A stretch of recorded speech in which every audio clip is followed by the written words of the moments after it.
Okay. Life Lessons Podcast. Starting now.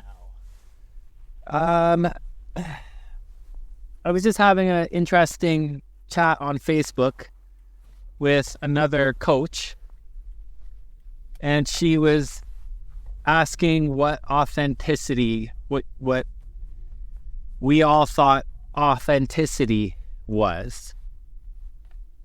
So I wasn't able to exactly explain authenticity, what it is,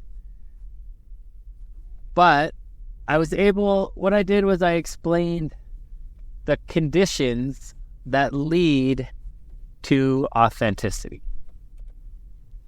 And the conditions that lead to authenticity, well, those can also be realized or discovered by looking at the conditions that lead to the opposite of authenticity, which I think might be best described as compromising oneself. A friend of mine might call it being out of integrity.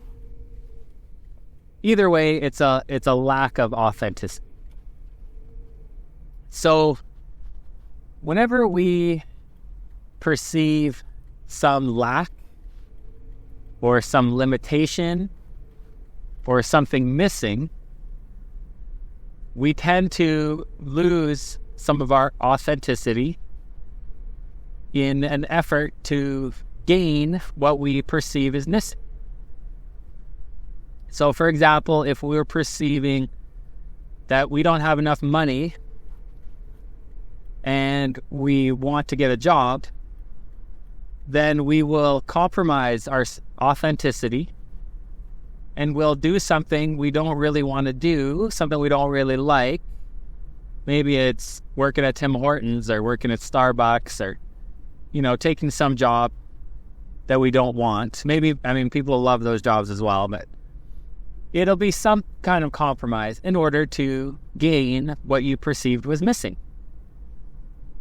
So there's always a perception of limitation.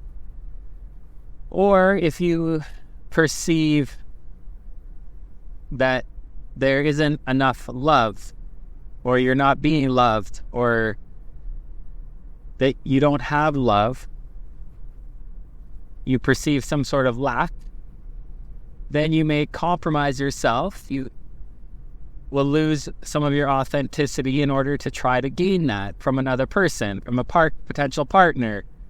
You may try to act as something that you're not. You may hide parts of yourself. So again, you lose some of your authenticity. And again, the root cause is a limited perception, a perception of lack or something missing. Or if you perceive a lack within yourself, then you may pretend to be something that you don't think you are. You may tell a story about yourself that you didn't actually do, all because you have a perceived lack of yourself within yourself. So, looking at the opposite, an infinite perspective, which I keep repeating, and this is what I'm teaching, is a perception that we as a person are infinite, all-encompassing. We have all the good and we have all the bad inside of us. And others are also infinite. They have all the good. They have all the bad. They have all the things we like and all the things we don't like. So, and the world is also infinite. Infinite opportunity, infinite possibility. It encompasses the good and the bad the things we like, the things we don't like. It's all there. It's all there. So once we are able to really hold this state, this belief, and I mean, you have to constantly be reminding yourself, you have to constantly be thinking of this, because we're biased. We have a limited ability to take in information, to take things into account by nature, where we can't, unless we're actively looking for the infinite nature of ourselves, others, and the world, then we're not going to see it. We have to actively be looking for it.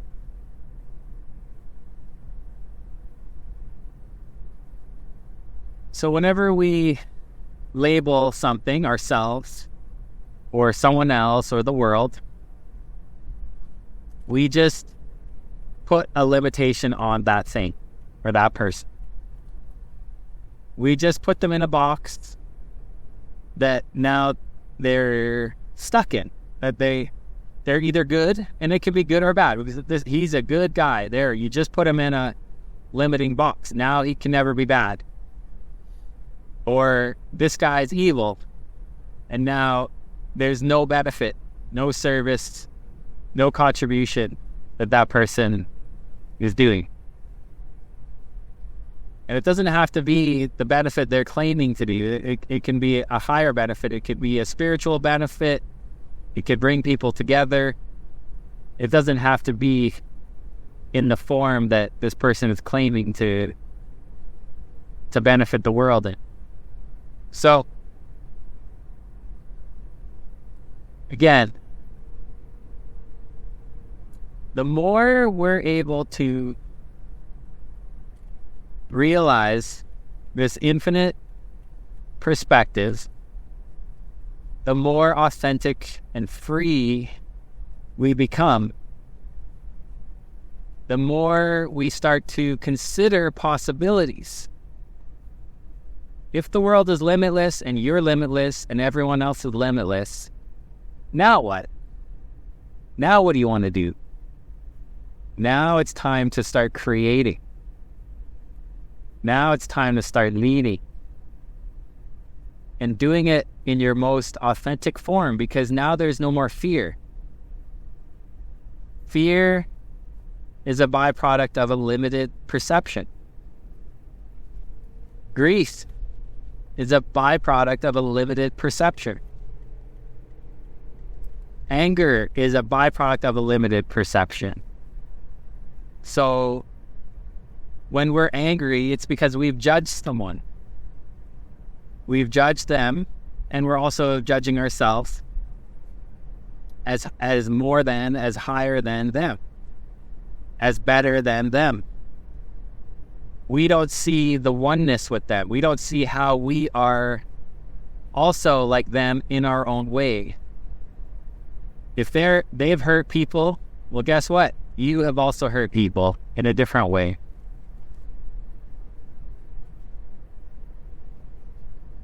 So, and they have hurt people, but they have also benefited and served people in a different way. And so have you. And when you see the complete picture, which is the infinite perspective, you have these epiphanies, you realize there's so much more going on than meets the eye. You can't have anger towards that person. You see a perfect balance of challenge and support. A perfect balance, challenge and support toward you. A perfect balance of challenge and support towards others. And a perfect balance of challenge and support towards the world, the rest of the world. So at the beginning of this podcast, I mentioned that I was having a conversation on Facebook with another coach. And she said, love Love helps us to be more authentic. And I ended the conversation asking, that brings us to the next question. What is love? What is love? Love is a perfect balance of challenge and support.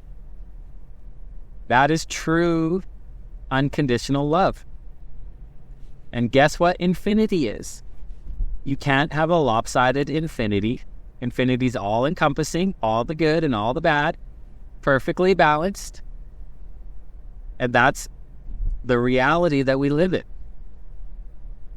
So we live in a loving universe, a universe that is set up for our maximum development, our maximum growth, our maximum experience.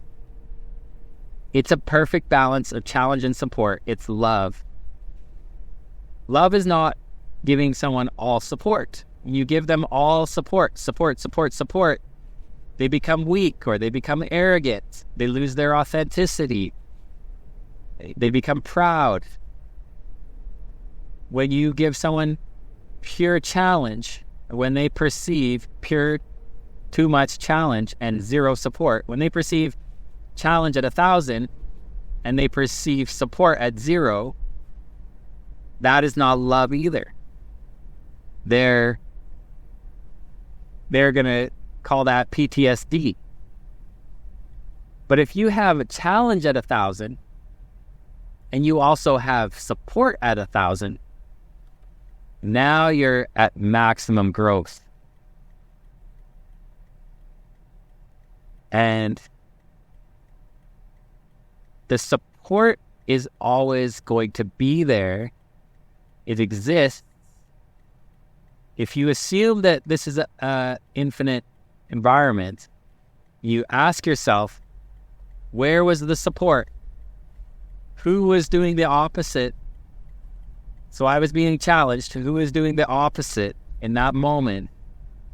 When you realize that there was support there that you were not perceiving, you didn't acknowledge it, it was subconscious, you will get tears of gratitude, you will feel unconditional love, you will feel the loving universe will be there. And your baggage will be gone. So love is the perfect balance of challenge and support. And that's the environment that we live in. I once watched a coaching session where the coach was, his name Dr. DeMartini. He's my coach, my mentor. He was coaching a young lady who been through a traumatic experience, sexual experience. Three guys took advantage of her. But we looked for, it wasn't easy. She looked for, after lots of prompting, she was able to see all the people in her life who were supporting her. And she realized, and when she had that epiphany, she broke down crying, and she felt nothing but love for the guys who did that to her, and nothing but love just from the universe, because she saw how it developed her at the level of the soul.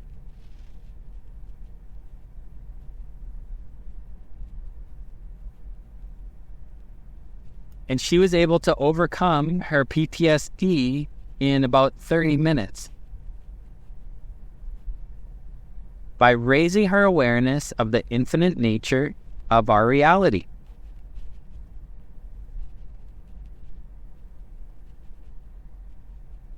So, life lesson. Love is a perfect balance of challenge and support. We can manage this balance on our own, using our own perception when we feel challenged, all we have to do is look for the sources of support that are all around us. Who is supporting me in this moment? Who is doing the opposite? Who is accepting me? Who is appreciating me? Who is looking up to me? And when we get too high and mighty and we start to feel proud and arrogant, instead of waiting for the universe to balance us out and humble us with some tragic event, we can humble ourselves. We can look at the challenge, and also becoming too soft. We can look at the challenge. We can ask ourselves, okay, I'm being supported. This person is praising me. These people are looking up to me. I'm starting to feel a little high and mighty here. Who am I forgetting about? What am I not doing? Where am I lacking? So bring in some of the